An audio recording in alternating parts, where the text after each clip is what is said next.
On this episode of the Ask Mike Reinold podcast, we talk about stretching the shoulder joint, using squats in deadlifts in low back rehabilitation, and some post-professional residencies and fellowships for both physical therapists and strength coaches. The Ask Mike Reinold Show. Helping people feel better, move better, and perform better.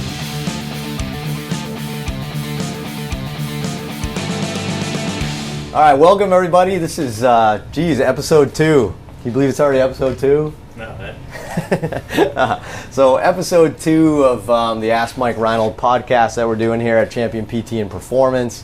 For our second episode, we actually get some good questions that many of you have already submitted in. So I got the team here. We got Lenny McCreena in here, Rob Sutton, one of our strength coaches here. We got the Gabenator, physical therapy student from Armstrong. I'm gonna start using that word. That just happened. That was the first time I called him that. So we got Gabe gonna rattle off some of your questions and kind of give us the student perspective, and we'll kind of go from there. Okay. So again, we're learning on the fly. We don't know what to do either, I guess. So submit us your questions. We'll try to answer them. If you go to mikereinold.com/podcast, there's a form to fill out. If you use the hashtag on Twitter, Ask Mike Reinold, we'll find that as well, and we'll try to answer your questions. But ask us anything. We're here for you guys to kind of go over that. So we'll see. And you see, it's a snapshot into a day in the life of champion, how we just sit around and talk anyway. This is what probably Gabe would be talking to us about.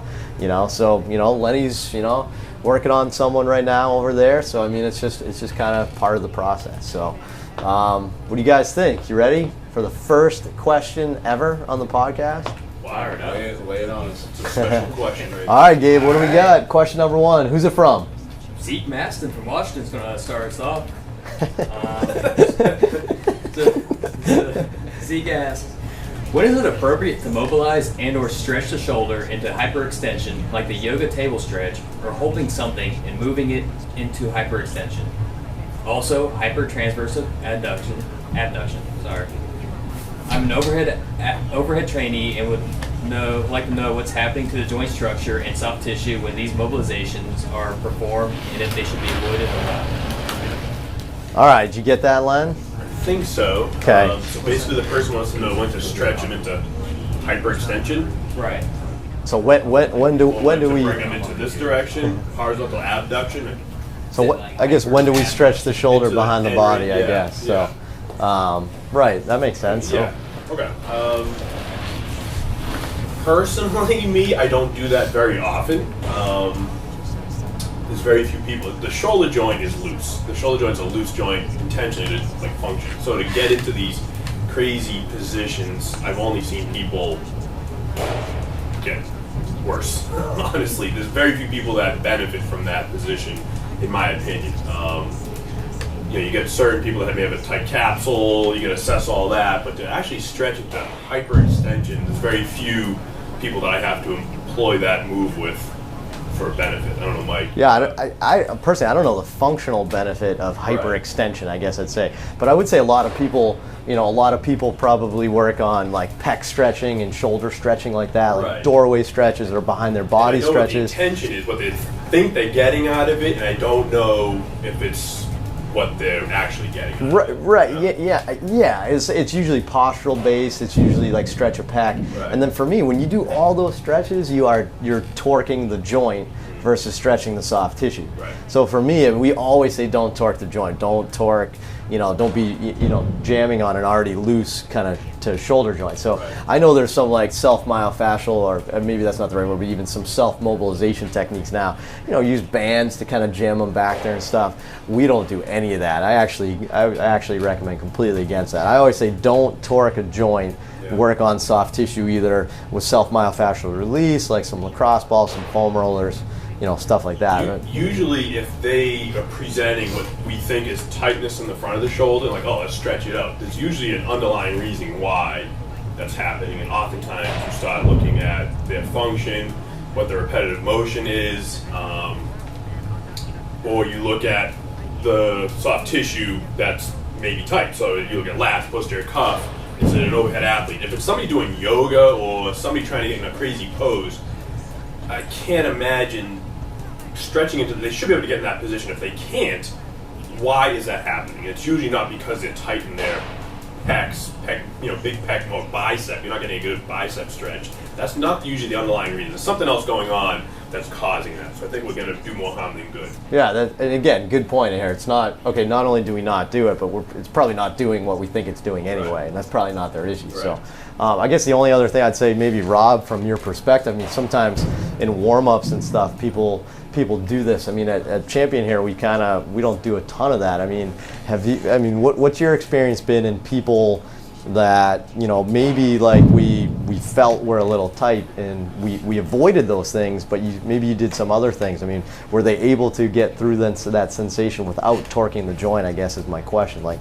can self-myofascial release do it? Like, what do you think? Yeah, definitely. I mean, we talk about it a lot, and like you said, we see it out here whether it's before someone exercises, or we see it a lot after someone exercises or something. But like, let's say before first. Like, just like Lenny was saying, just because something appears tight or feels tight doesn't mean it really is. There's another reason for that stiffness, right? There could be something else going on behind it, or whatever, an adjacent joint or something. Could be taking away their stability. Maybe it's tight because they're loose jointed, and we're trying to stretch out a loose jointed joint. If that makes sense. Again, stop torquing the joint. So it comes down to don't torque the joint.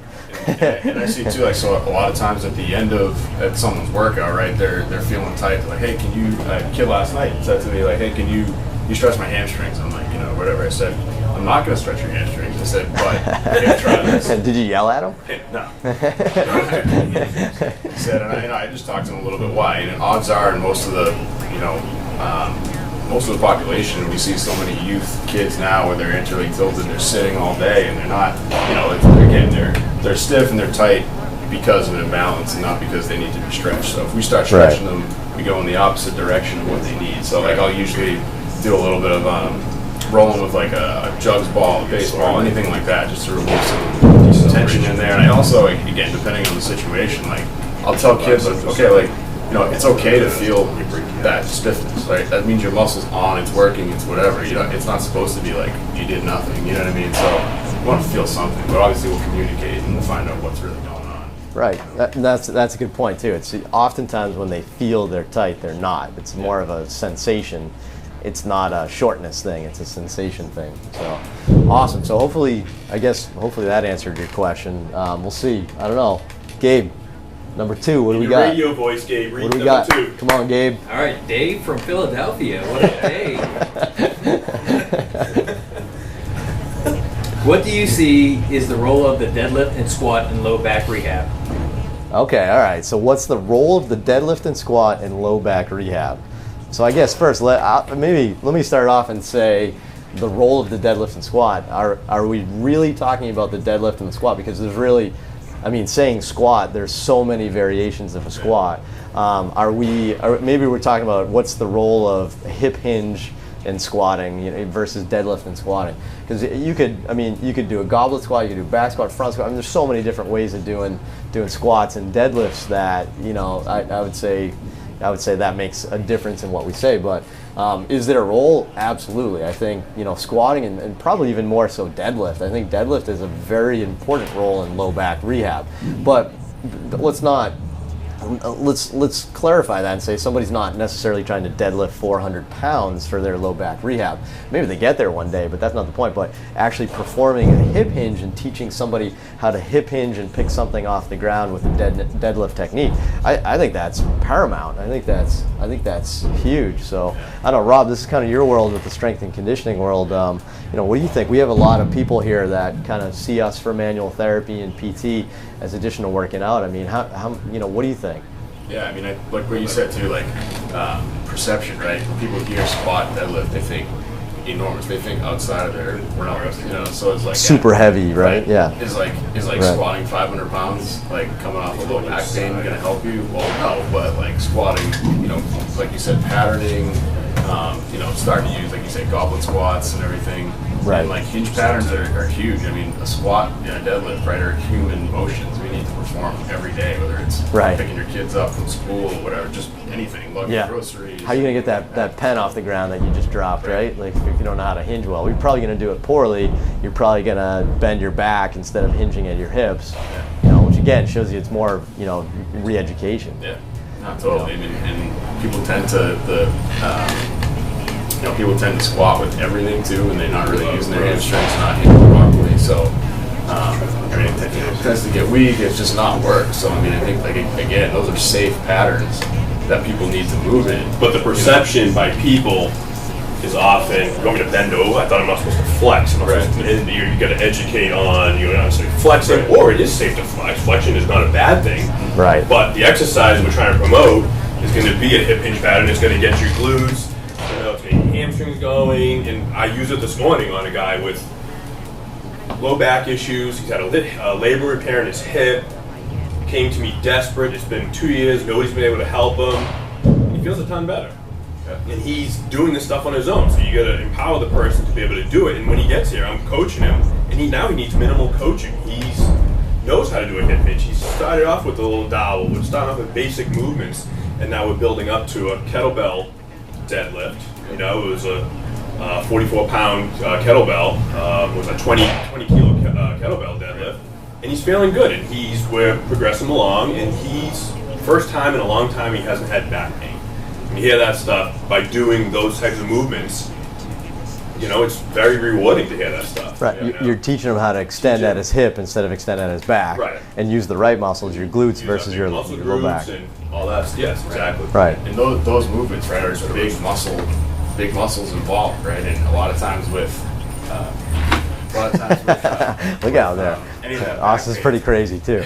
Watch out for him. That back pain is because it's just weakness, so we need to use the muscles to obviously strengthen it. And what better exercise than big, multi-joint, big muscle exercise? Yeah. Right. Yeah, I agree. Don't get too far back from It's the functional mic. too. This is like we said earlier, it's a functional thing. Squatting, and every day you don't even realize what you're doing. So this is great to empower them to be able to feel better about themselves and work on movements that are getting their legs in so they feel good. A little blood flow, they're sweating, and that's huge. That's just that mental aspect of mobility. Doing these, like what they perceive is that's a power lift. That's like a good lift, and I can do it, and I'm feeling better. And you get this cycle that you break this negative cycle, and you start creating a more positive cycle. It's huge. Now, so what I'm hearing from the group, and that's actually kind of interesting now, we put that all together.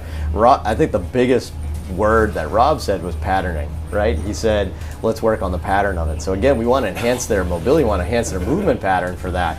That doesn't mean necessarily loading, but we want to work on that. And I think Lenny actually kind of brought up a good point there too, is let's not be afraid to move.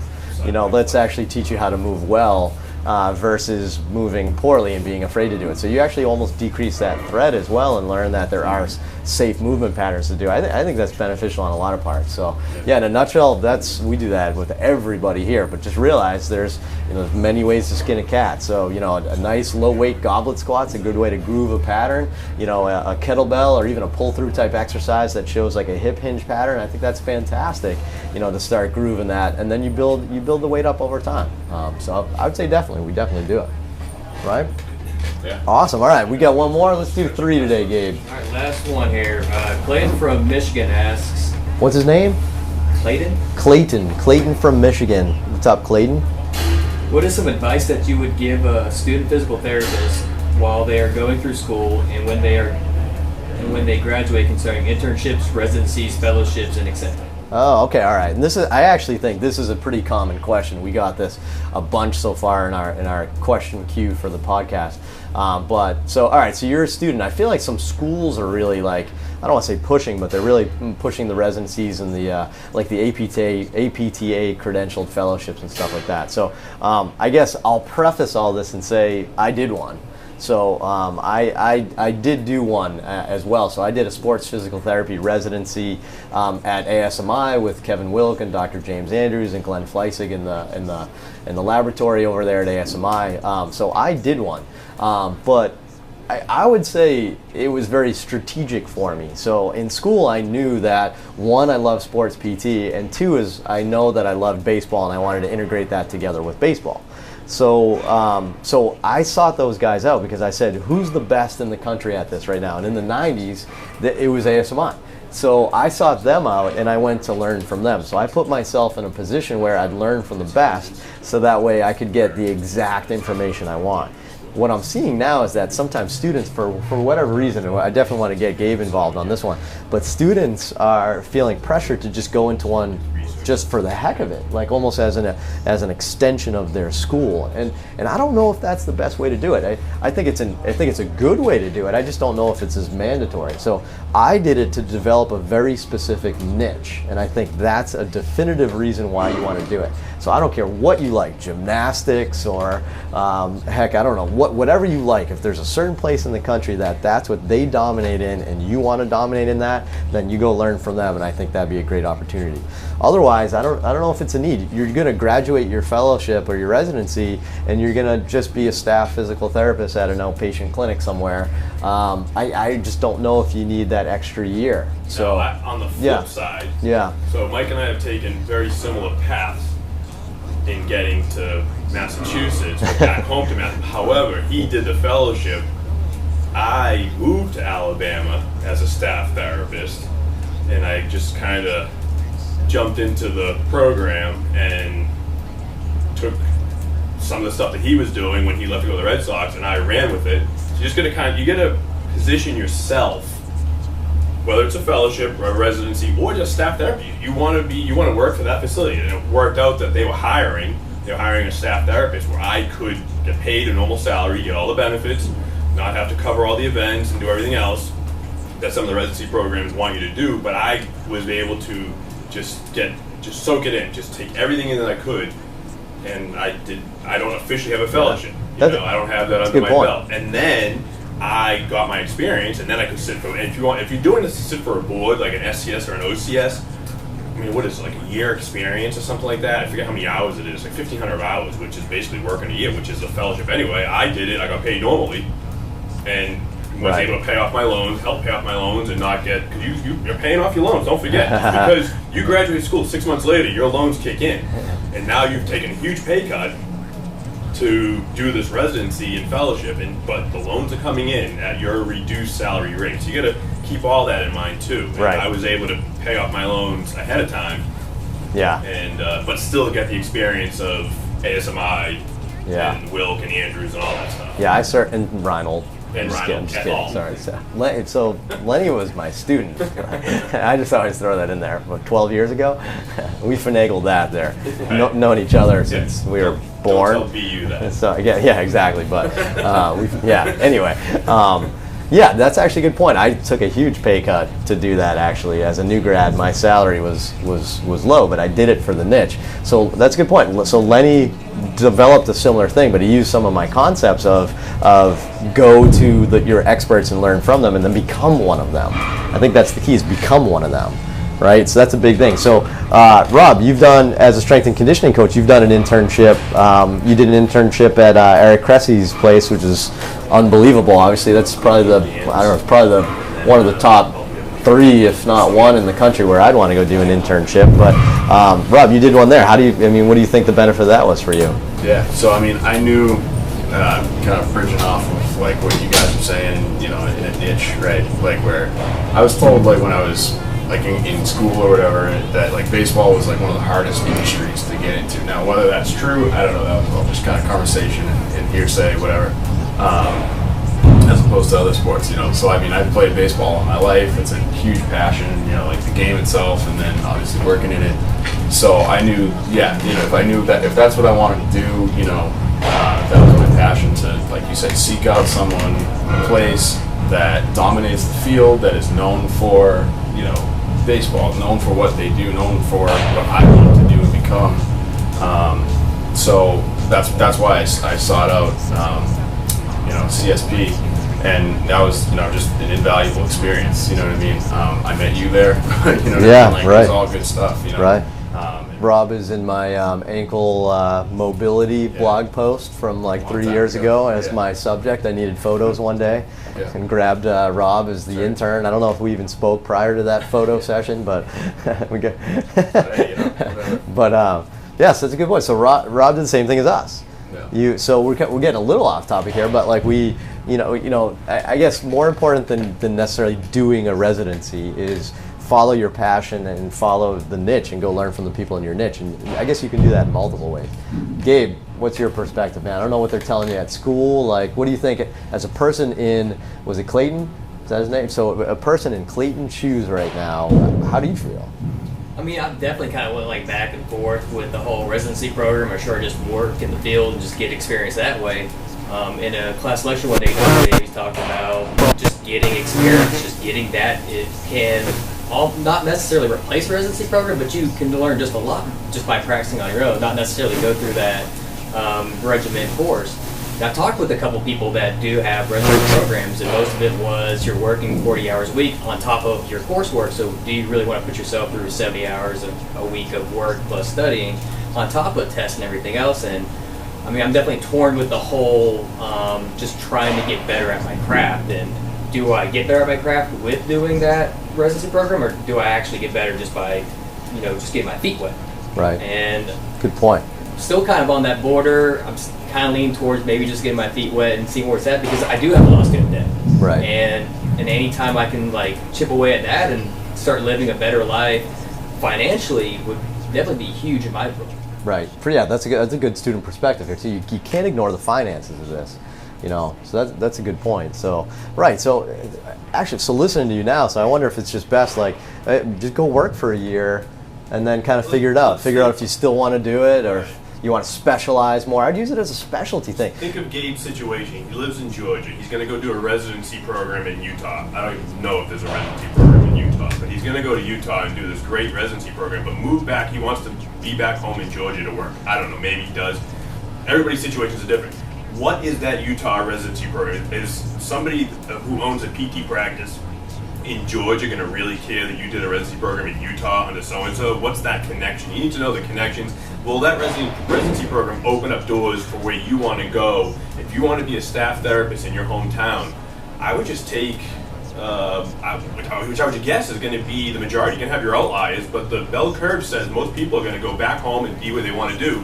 And so I think you get the experience, you put yourself in a big group where a lot of therapists with a ton of experience. That's a great residency program in itself. And you're getting paid, a so-called residency program, you're getting paid a regular salary and you're learning, you're taking content courses, and you have access to all these courses on the web, including MikeReinold.com and others. And this podcast. Yeah, this podcast. But to me, like, there's so much out there that you can do versus kind of pigeonholing yourself, if that's the term I want to use. Or being asked to be force-fed the info instead of seeking out and that's being force-fed a bunch of generic info instead of seeking out the specific info you want. Right. And some may say I'm old school, because I know there's a trend, like Gabe is saying, that every student we've had at Champion here in Massachusetts and my previous job in Alabama, every student, I'd say 99%, all right, 100% of the students. Wow. Yeah, 100% of the students. That just happened. Probably over the past 5 years have asked about, what should I do about a residency program? What should I do? And this is usually the answer that I give, is that I haven't seen the full benefit for everybody. Some people it's going to fit. You got to really soul search for that. And I would just add, remember, Blue Cross Blue Shield is not going to reimburse you more because you did a residency. So therefore, your salary is not going to necessarily go up. Right. So it's not like it's going to get there. It's more of a comfort level and an educational thing. I think there's a lot of ways to do this. So I definitely recommend it. Oh, we love education. Definitely recommend it. Absolutely. It's just not for everyone. It shouldn't be a blanket. Everybody does it. Yeah, so. Awesome. All right. Well, good work, man. Is that it for questions? That's it. Episode number 2 done. We'll knock out 3. I think that was awesome. So, thanks, guys. Thanks for joining us again on the podcast. Again, help us out. We need you to subscribe on whatever it is that you listen to this to. Again, iTunes and stuff like that. Tell your friends, spread the word on social media, help us out, and most importantly, ask us some questions because we're here for you guys. We want to do this for you. Okay, so MikeReinold.com/podcast. Ask us some questions. or use the hashtag AskMikeReinold on Twitter, and hopefully we'll find that and go from there. So see you guys next time.